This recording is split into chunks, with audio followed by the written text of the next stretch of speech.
What is it that historical fiction does for us that other types of genres either can't or don't provide?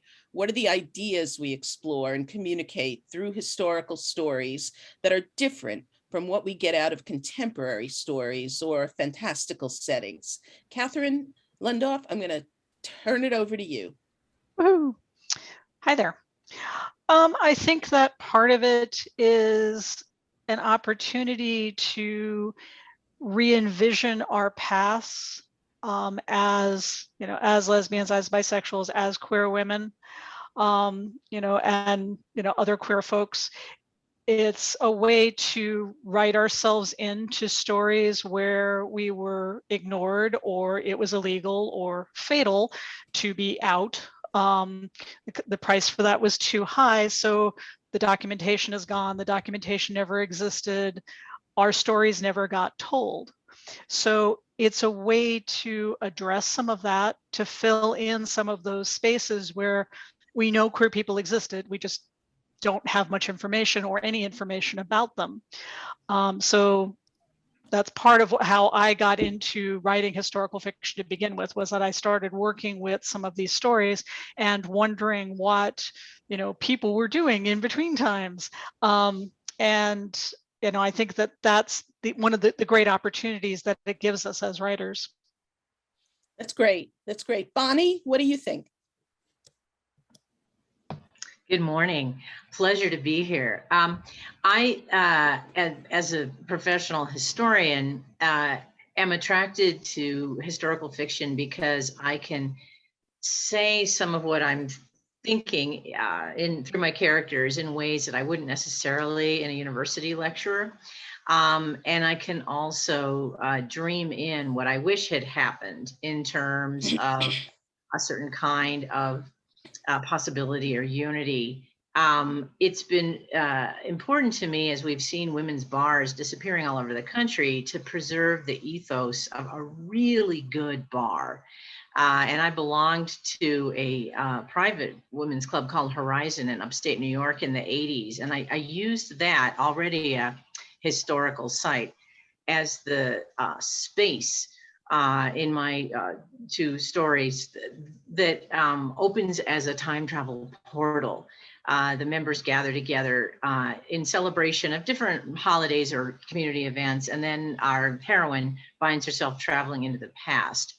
So I wanted to include some of the authentic dialogue that you would hear among a really great group of friends at a really great lesbian bar, but use that to project back into what conversations were women having in the past. What were the limits? What were the biases? What were their fears? And it was an imaginative counterbalance to the kind of scholarship I was writing that was more dry and lectury. That's great. That's great. Anne, what about you? Why historical fiction? I chose historical fiction because I'm very interested in African-American history and my history and within our culture. And I began writing when I was writing het romances. I began writing historical romances at that time. And as I started writing queer fiction, I found stories that were just as interesting as the het stories. And I wanted to share those as well. I think, unfortunately, African-American history, there isn't a lot of good. So a lot of people don't really think that an historical novel is going to be good because they only hear negative or see negative about it. So I try and find the good stories within it. I try and find the light within the darkness, and I like to bring it forth and share it. And that's how I got into historical. That's great. That's great. Okay, Lynn Ames, you're up. Well, everything that everyone has said, first of all. And let me just say, we've always existed. We've always been here. We've just not always been visible or recognized or honored for who and what we are.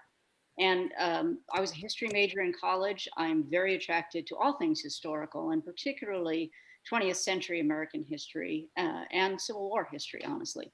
But I got into writing historical fiction because it actually was sort of an accident. I was up late one night. I had insomnia, and I was watching an episode of a show that you might remember called Cold Case. And in this show, they had the mystery that they were trying to solve was this woman pilot who turned up in a dried up lake in Philadelphia in a World War II era plane. And they figured out that she was part of the Women Air Force Service pilots.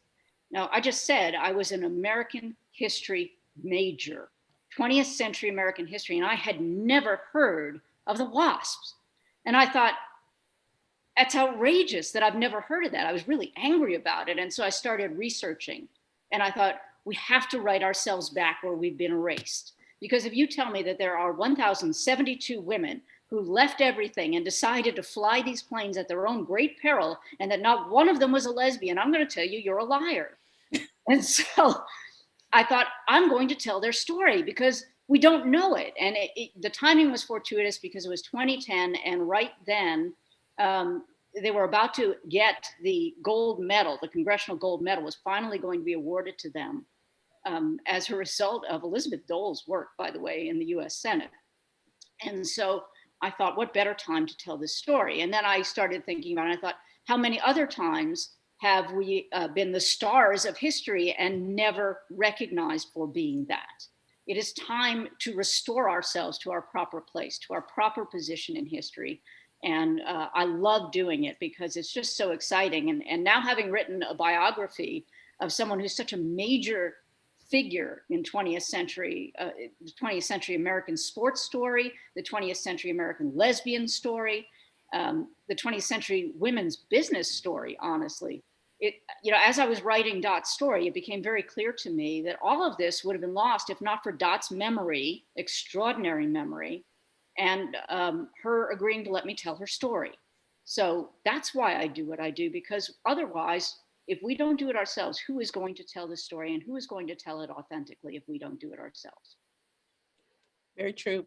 Heather, I know you have a lot to say on this topic since you proposed the session, and I am really eager to hear what it is. So go ahead. Well, first off, I mean, obviously, one reason we write historical fiction is the sense of wanting to see ourselves reflected in history in some way.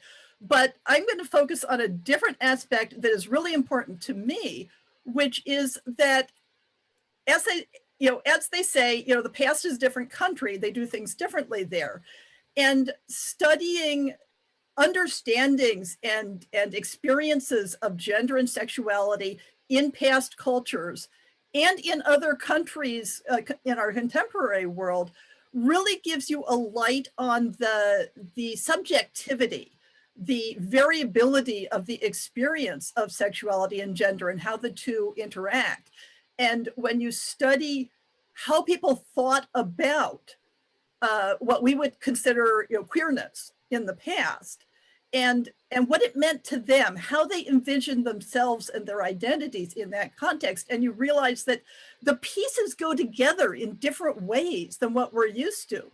And for goodness sakes, so I'm 63, and you look back at, the 70s and 80s when I was first coming out, and understandings of gender and sexuality have changed enormously simply from then to now. And they were even more enormously different, say, in the 16th century or in the 12th century or in the 3rd century BCE. And one thing I think that looking at history and trying to understand and represent historic lives in that way is to open our minds to the fact that we do not have the one truth about gender and sexuality currently. There is no one true way to be queer. Somebody where we look at them in, say, a 16th century woman who is writing poetry about being in love with another woman and saying, well, gosh, if I were a man, then I could marry you, which is a thing that happened, by the way. People wrote poetry like this, and saying, it's like, oh, the poor dear, if only she had been more enlightened like us, she would have known she was a lesbian. Or alternately, she would have known that, he would have known that he was transgender and wanted to be a man because you're saying in the poem. And, the way I look at it, and this is my shorthand. So my doctoral dissertation was on the meaning of prepositions. And if you've ever studied a foreign language, you know that prepositions do not match up. You cannot just say, oh, I'll translate one for one prepositions from my language to another language and it'll work. And studying gender and sexuality in history for me is like prepositions. They're both describing the same physical world and communicating things about relationships within that world. But the ways they divvy it up and sort it out and put it together in combinations is different. And that's one thing that I love about studying and writing about the history of queer women.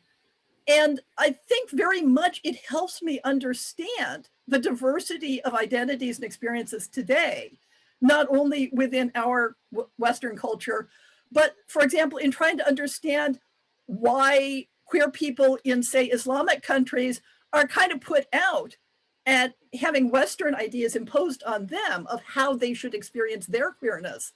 And so it really, it's a way of opening up to the possibilities.